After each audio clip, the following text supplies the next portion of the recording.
欢迎来到新兴消息频道，请订阅频道，所以大家不要错过当天最热门的新闻。我们今天的时事通讯包括以下内容：李沁为啥还单身？龚俊是好梗又起，真相没那么甜。娱乐圈的风一旦吹起来，连1秒对视都能被拼出10段恋爱剪辑。最近，龚俊喜欢李沁的话题又冲上热搜。词条挂上去没几分钟 ，CP 超话瞬间复活。二创博主课堂剪刀手集体上线 ，BGM 配的比偶像剧还暧昧。弹幕满屏都是懂的都懂，这拉丝眼神谁顶得住？好像一场全民课堂嘉年华再次开幕。但如果你冷静地看完全部素材，就会发现所谓示好，更多源自活动现场的自然互动与礼貌回应。两人合作同框时，一个微笑，一个眼神，一次低声回应，被放慢、放大、剪辑，再叠上柔光滤镜，糖味自然浓。但那不是爱情的甜，而是镜头的艺术。在这个氛围感可以制造浪漫的时代，很多观众更愿意相信故事。磕 CP 的快乐是共创的，观众给情绪加码，剪辑师添色。CP 成分才显得如此致命。网友的评论里最常出现的一句是“感觉他们有戏”，双引号。这种感觉从何而来？从眼神，从呼吸，从他们在公共场合的细微互动。李沁那种温柔又疏离的气质，与龚俊阳光率真的笑容形成反差。两个性格反向的人站在一起，自然带出化学反应。尤其是那段活动现场的名场面，龚俊目光停留，李沁轻抿嘴角，镜头截下来就是足以登上超话封面的恋爱瞬间。可现实比浪漫更复杂。了解李沁的人都知道，他的私下性格其实很静。采访里多次提到，他享受独处，不喜欢被打扰。他的工作节奏高强度，日程密集。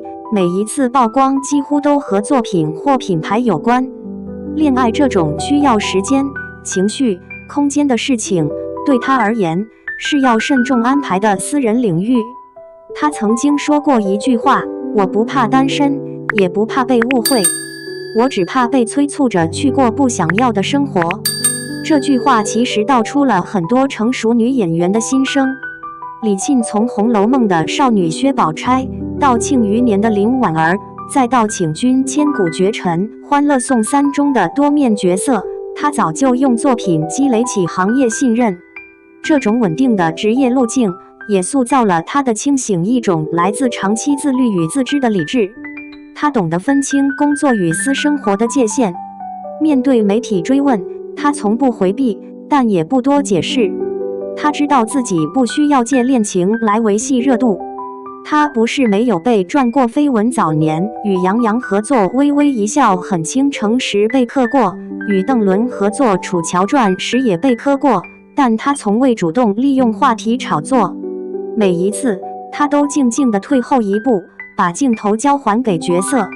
这种姿态看似疏离，其实是他对职业的尊重。再看龚俊。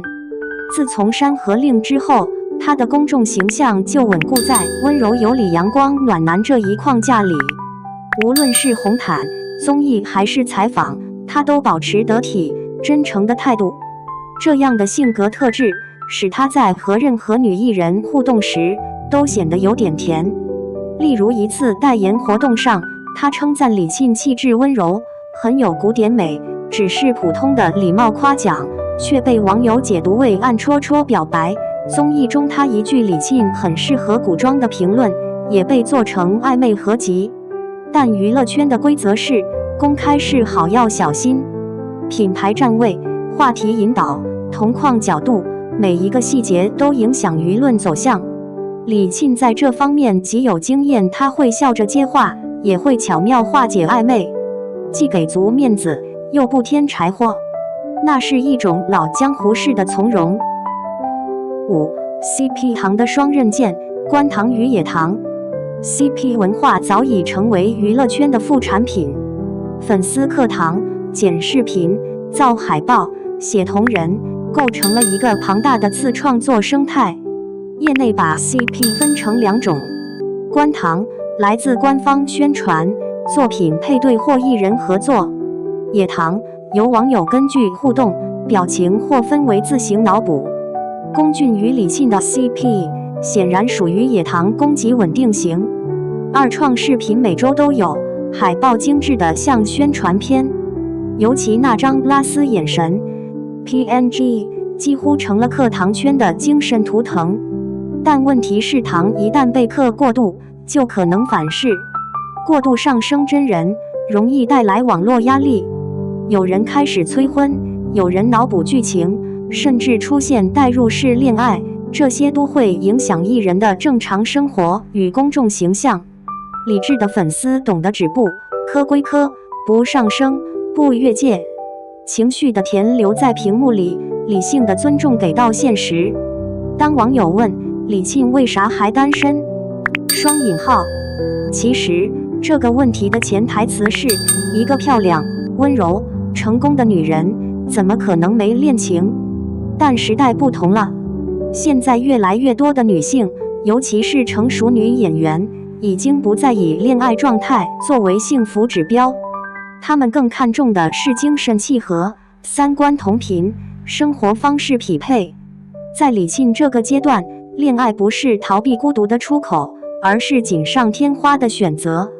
她曾说：“我希望遇到的人是能一起静下来的人。”双引号。她的择偶观其实很现实，尊重边界，有责任感，有生活品味，而不是单纯的有颜有肌肉。这种思维转变也让她的粉丝群体更成熟。如今在她的评论区，常能看到粉丝留言：“姐姐不恋爱也没关系，作品更甜。”双引号。娱乐行业内部流传一句话：“人要红 ，CP 先红。”双引号。的确，从赵丽颖、陈晓到杨幂、胡歌，再到如今的宫里组合 ，CP 感往往能先引爆热度，但能否成真是另一回事。演员之间的情绪互动，有时是表演，是氛围，有时甚至是公关策略。观众感受到的心动，也许只是剧本之外的延伸。不过，对观众来说，这种虚构的浪漫本身就足够有趣。课堂的乐趣在于想象是让人暂时相信爱情的幻觉。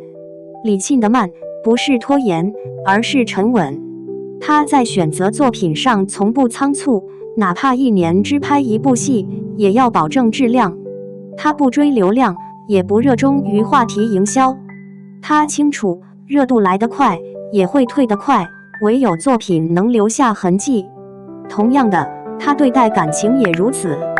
宁缺毋滥，不被外界节奏绑架。在一个快餐式恋爱盛行的时代，他的慢反而成为一种罕见的清醒。或许正因如此，他在众多演员中显得独特，不靠绯闻，不靠人设，而是靠自我节奏赢得尊重。结语：红灯、黄灯、绿灯的游戏。在课堂的世界里，每个观众都有自己的信号灯。红灯，别克。理智围观；黄灯，观望，等更多互动；绿灯，冲一波，磕就完了。不同的灯代表不同的心态，有人嗑甜，有人嗑暧昧，也有人只看作品。但无论哪一种，都请记得真实的人生比剪辑复杂得多。李沁的独立，龚俊的温柔，他们都值得被喜欢。只是这种喜欢不必是爱情。课堂可以，但别忘了，真正让人心动的不是眼神里的暧昧，而是一个人活得清醒、自洽、笃定的样子。慢一点没关系，时间会把合适的人送到合适的时刻。你呢？如果给龚俊、李沁这对打个灯，是红、是黄还是绿？评论区见。